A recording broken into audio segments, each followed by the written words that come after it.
எப்பா உன்னதமானுடைய பலம் தேவையாப்பா? என்னப்பா இப்படி கேட்டுட்டீங்க?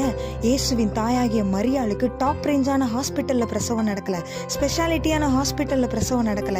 எங்கே நடக்குதுன்னா சத்திரத்தில் அவர்களுக்கு இடமில்லாதபடியால் மாட்டு தொழுவத்தின் முன்னணியில் பிரசவிக்கிறார்கள்.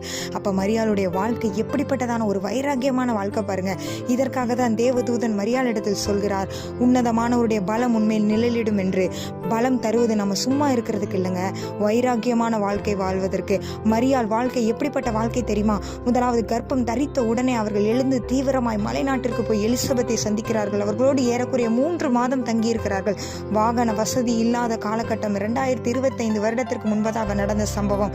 இரண்டாவதாக உலகமெங்கும் குடிமதிப்பு எழுதப்படும்படியாக அவரவர் தங்கள் சொந்த ஊர்களுக்கு போகும் பொழுது இவர்கள் யூதேயாவில் உள்ள பெத்லகேம் ஊருக்கு போகிறார்கள். மூன்றாவதாக குழந்தை பிறந்ததற்கு பின்பதாக ஏரோது இயேசுவை கொலை செய்ய வகை தேடுகிறான் என்று சொல்லி சொப்பனத்தில் எச்சரிக்கப்பட்டு இரவோடு இரவாக ஊர் விட்டு ஊர் போகிறார்கள். மூன்றாவதாக கை குழந்தை ஆகிய இயேசுவோடு கூட எகிப்து தேசத்துக்கு போகிறார்கள்.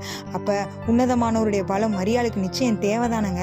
கரு தரித்ததிலிருந்து கை குழந்தையை வைத்திருக்கிற வரைக்கும் ஓடிக்கொண்டே இருக்கிறார்கள். இன்றைய நாளிலும் நீங்க நினைக்கலாம், இவ்வளோ கஷ்டத்தின் மத்தியில் இப்படியாக நான் பாடுபடுகிறேனே, இப்படிலாம் நான் ஓடிக்கொண்டிருக்கிறேனே, என் வாழ்க்கையில இவ்வளவு பாடு தேவைதானா?